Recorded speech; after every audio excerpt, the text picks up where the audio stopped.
Hello buddies, welcome to our channel. ఈ రోజు ఇంకొక ఇంట్రెస్టింగ్ టాపిక్ తో ముందుకు వచ్చాను. తెలుగు బుల్లితెర ప్రేక్షకులను మరోసారి అలరించడానికి ప్రపంచంలోనే అతిపెద్ద రియాలిటీ షోగా పేరు పొందిన బిగ్ బాస్ మళ్లీ రంగంలోకి దిగింది. ఇప్పటికే 8 సీజన్లను విజయవంతంగా పూర్తి చేసుకున్న ఈ షో 9వ సీజన్ తో ప్రేక్షకుల ముందుకు వచ్చింది. ఆదివారం అంగరంగ వైభవంగా 9వ సీజన్ కు సంబంధించిన వేడుక స్టార్ట్ అయిపోయింది. ఈ వేడుకకు హోస్ట్ గా నట సామ్రాట్ అక్కినేని నాగార్జున ప్రత్యేక ఆకర్షణగా నిలిచారు. అతని స్టైల్, ఉత్సాహం, హాస్యం మొత్తం ఈ కార్యక్రమానికి మరింత ఎనర్జీని ఇచ్చాయి. అయితే ఈ సీజన్ ప్రత్యేకత ఏంటంటే సామాన్యుల కేటగిరీ ద్వారా కూడా కంటెస్టెంట్లు ఎంపికయ్యారు. తొలుత 13 మంది కామనర్స్ ను అగ్ని పరీక్ష ద్వారా సెలెక్ట్ చేసి బిగ్ బాస్ సెట్స్ కు తీసుకొచ్చారు. వారిలో 3 ప్రజల ఓటింగ్ ఆధారంగా, ఇంకొంతమందిని జ్యూరీ సభ్యుల ప్రత్యేక ఎంపిక ఆధారంగా మొత్తం 5 బిగ్ బాస్ హౌస్ లోకి పంపించారు. ఈ విధానం ప్రేక్షకులకు కొత్త ఉత్సాహాన్ని తీసుకువచ్చింది. ఎందుకంటే సాధారణ కుటుంబాల నుంచి వచ్చిన పోటీదారులు సెలబ్రిటీలతో కలిసి పోటీ పడటం ప్రేక్షకుల ఆసక్తిని మరింతగా పెంచింది. సెలబ్రిటీల విషయానికి వస్తే వారిని కామనర్స్ కంటే ముందే హౌస్ లోకి పంపించారు. అందులో మొదటగా ముద్దమందారం సీరియల్ ద్వారా గుర్తింపు తెచ్చుకున్న తనూజ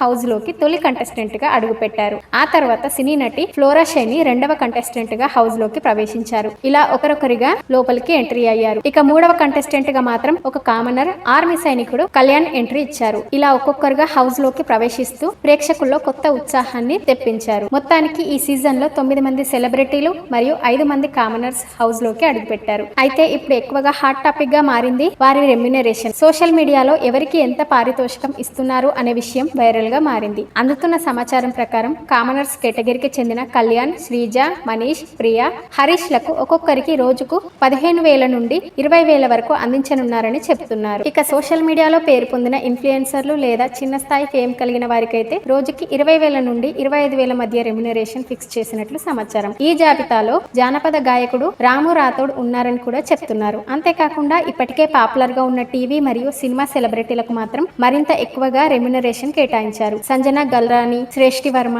తనుజ, ఫ్లోరా షైని లాంటి వారికి రోజుకి 30,000కు పైగా అందనుంది. వీరి పబ్లిసిటీ కారణంగా బిగ్ బాస్ టీం వీరికి ఎక్కువ మొత్తాన్ని కేటాయించిందని సమాచారం. అయితే అదే సమయంలో టాప్ సెలబ్రిటీలుగా హౌస్ లోకి అడుగుపెట్టిన రీతు చౌదరి, సుమన్ శెట్టి, ఇమాన్యుయల్, భరణి వంటి వారికి రోజుకి సుమారు 40,000 వరకు ఇవ్వబోతున్నట్లు తెలుస్తుంది. మొత్తం మీద ఎవరి పాపులారిటీ, ప్రేక్షకుల ఆకర్షణ బట్టి ఈ రెమ్యునరేషన్లు నిర్ణయించినట్లు తెలుస్తోంది. కంటెస్టెంట్లు హౌస్ లో ఎంతకాలం సర్వైవ్ అవుతారో, ఎవరికి ప్రేక్షకుల మద్దతు ఎక్కువగా దక్కుతుందో, ఎవరికి తక్కువ అవుతుందో అనేది ఈ సీజన్ లో ప్రధాన ఆకర్షణగా నిలవబోతుంది. మొత్తం మీద ఈ సీజన్ ప్రారంభం నుండే సోషల్ మీడియాలో హడావిడి మొదలైంది. కంటెస్టెంట్ల ఎంట్రీలు, వారి రెమ్యునరేషన్లు, రాబోయే ఎపిసోడ్లలో ఉండబోయే డ్రామా అన్ని కలిపి ప్రేక్షకులను బిగ్ బాస్ హౌస్ ను మరోసారి బాగా కట్టిపడేయనున్నాయి. సో ఇదన్నమాట. ఈ వీడియో మీకు నచ్చిందా? మరిన్ని ఇలాంటి ఇంట్రెస్టింగ్ వీడియోస్ కోసం మన ఛానల్ ని సబ్స్క్రైబ్ చేసుకోండి. వీడియో నచ్చితే లైక్ చేయండి, షేర్ చేయండి. Thank you for watching.